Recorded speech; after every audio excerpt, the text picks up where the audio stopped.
on? Travis here with thegaragebuiltbody.com, and doing a guest video here for my man Todd over at shotofadrenaline.com, and this is for Todd and all his people over there. And what I wanted to talk about was how to take your normal interval training sessions and turn them into insane interval training sessions. And I actually have a sample routine that I took from my Garage Built Body training system. It's one of the 5 different workout setups that I use within that system to help get people results. And it is the interval training method. But I like to call these insane intervals because there's a couple different things about these that separate it from your normal everyday interval training. Alright, so when we look at interval training, one of the biggest crazes right now within the fitness world is that of high intensity interval training. Alright, so short bouts of high intensity all out work. Alright, there's no secret about it. It does work. Alright, so if you're not using that to get lean and highly conditioned, I definitely recommend to use high intensity interval training because it will get you lean and highly conditioned. However, there are a couple drawbacks from that. If all you do is high intensity interval training, you don't focus in on strength or actual focused power work, all right, you're going to start to take dips backwards in results. So in regards to getting stronger, maintaining muscle mass, you're going to start to decrease in that, all right? High intensity interval training is good at shredding fat, losing weight, and getting you highly conditioned, but there is no strength component typically. There is no actual power component typically because you're training at such a high level. And with what I'm going to go over with my interval training setups here, you'll be able to blend in strength, you'll be able to blend in power, and you'll be able to properly progress over time so you can get better at it. Because typically with most high intensity interval training, there is no rhyme or reason about it. It's just do this for this long and just tire yourself out. So you're going at 110% intensity, which is the key with high intensity interval training. But like I said, I'm going to show you a different method to set it up with progressions. So number one, that's the number one thing that you need to focus in on. With the routine that I'm going to go over here with you, there's a certain way that you can progress it. Alright, so if you're just getting into this type of training, you're going to want to focus in on the time setup. Alright, so what's the ratio between work and rest? Okay, first way I like to set this up is 30 seconds on of all out work, 30 seconds rest. So that's a 1-1 ratio. If you're highly deconditioned, you haven't trained for a while, you can even take that up to another notch and you say 30 seconds of work, 60 seconds of rest. So it's a 1-2 rest to work ratio. Alright? That's one of the ways that you can start it off. Alright? Now, to progress it, what you'll do is you'll go 40 seconds on, 20 seconds off. And once you get acclimated to that, and you start seeing good results with that, then you want to take it up to the next level and you go 50 seconds on, 10 seconds off. Alright, so that's when it starts to get really tough. And again, your whole focus with interval training is high intensity during that work period.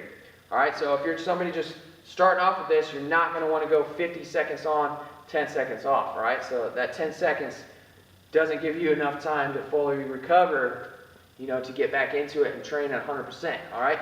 30-30 is tough enough, so that's where you're going to want to start. From there, another way you want to look at your intervals to make them insane intervals is movement progression, all right? That's something that a lot of people overlook, and I know my man Todd talks a lot about movement progression, all right? So it's not just one size fits all, do this exercise. There needs to be progressions in difficulty, all right? And that's going to be another way to progress your intervals. So with the different movements that we're going to go over here in a second, there's always needs to be a beginner level, intermediate level, and then a more advanced level. Okay, and you can blend that in with your time interval. So if you're starting at a 30-30, you can start at beginner level movements. Then if you want to make it harder, stay at the 30-30 setup. Then you go into intermediate type movements. Then you go advanced movements. Once you go through the advanced movements at 30-30, then you can go ahead and progress the time, start back all over with your movement progressions. As you can see, there's a lot of different setups here, okay? A lot of different setups. The last thing that you want to focus in on with your interval training to make it insane is loading, okay? And this goes hand in hand with your movement progressions. All right, so obviously you should be starting off with body weight only movements, especially if you haven't trained with any type of resistance. Then, as you progress with that, get better, more efficient with your movements, you can start progressing in with resisted movements, all right? And I'll be showing you how to do that with kettlebells as we get into our intervals. So, let's go ahead and go over this interval setup here, all right? We're going to be doing 5 different movements, all right? And the sample workout that I gave you, like I said, I take this from day number 1 from my Garage Built Body training system, which is Insane Interval Day, all right? And if you're just starting off, we're going to be going 30-30s, then you can progress to 40-20s, then you can progress up to 50-10s. All right, but these are how the movements are going to go. So the first movement, we're going to be doing bodyweight squat progressions up to double kettlebell rack squat progressions, all right? So first movement, bodyweight squats, weight back into heels. We want to push our knees out, hips straight down, keep a vertical torso. Boom, right there. Ass to the grass, full extension at the top. You need to make sure you can master that movement until you start adding some resisted weight. All right, your next level is going to be a goblet squat. So what we'll do is we'll take a kettlebell, rip it up here, holding it nice and tight in front of the chest. We're going squats right there. Boom. And then your top level progression, and again, this is increasing resistance or load and increasing movement progression. We're taking 2 kettlebells, we're going double rack kettlebell front squat. So we're set up here, get your kettlebells up into position, and we're hitting double kettlebell squats. Boom, right there. So those are your progressions for the first movement. Second movement, we're going push-up progressions. Push-up progressions. So with this, first level is going to be bodyweight only. So we're going bodyweight only push-ups. We're starting here, all the way to the chest, all the way up, all the way to the chest, all the way up.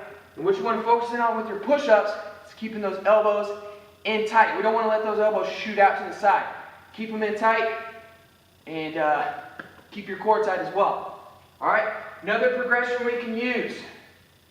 All right, you can take your 2 kettlebells, put your kettlebells on the ground, grab the handles, okay? Set yourself up. Now we're going kettlebell push-ups. All right, grabbing the handles of the kettlebells, it's going to give us a little bit more room to move. So we'll be able to get a little bit deeper with our push-up, add a little bit more intensity. Last but not least, top level progression. We can take a box. We're going to put our feet up on the box. And we'll go feet elevated, kettlebell push-ups. Boom, that's going to be your top level on that movement. Boom, right there. Again, keeping elbows in tight, getting my chest all the way down as low as I can go. Driving up through that. Push-up progressions, that's our second movement. Third movement, we're going to go recline row progressions. So for this, you'll need a set of suspension straps. Okay? Now if you don't have suspension straps, you can also set yourself up in a squat rack. Grab a barbell. We're doing rows in a squat rack. If you don't have that, you can use 2 dumbbells or 2 kettlebells. We can do bent over row progressions. But for our recline row progressions, it's all a matter of where your feet are in regards to the anchor point. So, to make recline rows easier, we'll walk ourselves back here so we're at a higher angle. Once you feel good at that, we can start walking forward, making it a little bit harder. So reach with those arms, drive the elbows back. Next level, we're going to be right under the anchor point. We're pulling up right here. Boom. Top level, so we're going to go feet elevated, recline rows. So we'll be set up here, right under the anchor point, feet elevated, keeping the hips up, squeezing the butt, fully reaching with the arms, driving those elbows back. And those are your progressions for your recline rows. Now we just got 2 more movements. First movement, it's going to be RDL progression, okay? So we'll start off with body weight. With RDLs, our focus is hinging at the hips, keeping a nice tight upper body. So from the hips up, we're activated in the upper back. All I'm going to do is slightly bend the knees, and I'm reaching straight down. So we want to have a lot of tension. Those hamstrings pop up, drive up through the heels, squeeze your butt, going back down. Boom. Right there. Extend with some force as we come up. Squeeze your butt, drive up with your hammies, drive up through those heels. Next level, we're going to progress it with loading. So we're going to grab a kettlebell. Same movement, now I'm loaded up with the kettlebell. Hips back, boom, up. Hips back, boom, up. Right there. And then top level progression, we'll take 2 kettlebells. So again, increasing progression through loading. So now we've got 2 kettlebells, so we're going heavier. Same thing, keep those shoulder blades tight, butt back, boom, up. Butt back, a lot of tension in the hamstrings. Right there, boom. So that's your final progression on your RDLs. Last but not least, we're going to go plank progressions. The way I progress these, so we'll go ahead and start off on your forearms right here. So core nice and tight. What I like to say with planks, act like somebody's going to kick you in the stomach.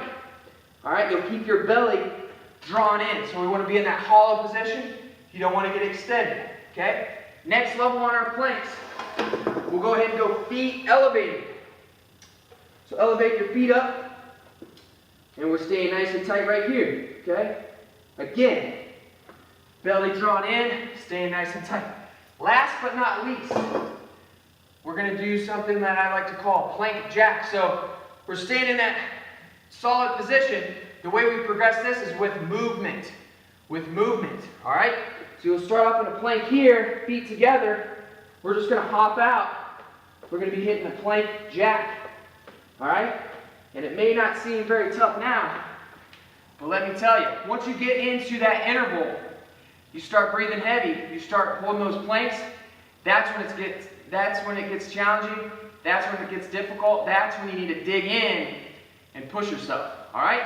So, that is a full sample interval routine taken from the Garage Built Body training system. And like I just went over, that's how you take normal intervals, turn them into insane intervals. So give that a try. Start at the lowest level possible. So start off with all the beginning movements first. Do a 30-30 interval setup. Maybe just do 3 rounds through each movement. So that's 3 total rounds. No rest in between. You're only getting the 30 seconds rest in between each movement. So you'll definitely be able to tell how hard it's going to be. All right? Give that a try and then properly progress. When you kind of feel things out, take it to the next level. So there you go. Travis, GarageBuiltBody.com. Again, this is for all my peeps and Todd. And so push it to the level, see what you can get done. And like I say, train 110% hand, live and train aggressive. I'm out.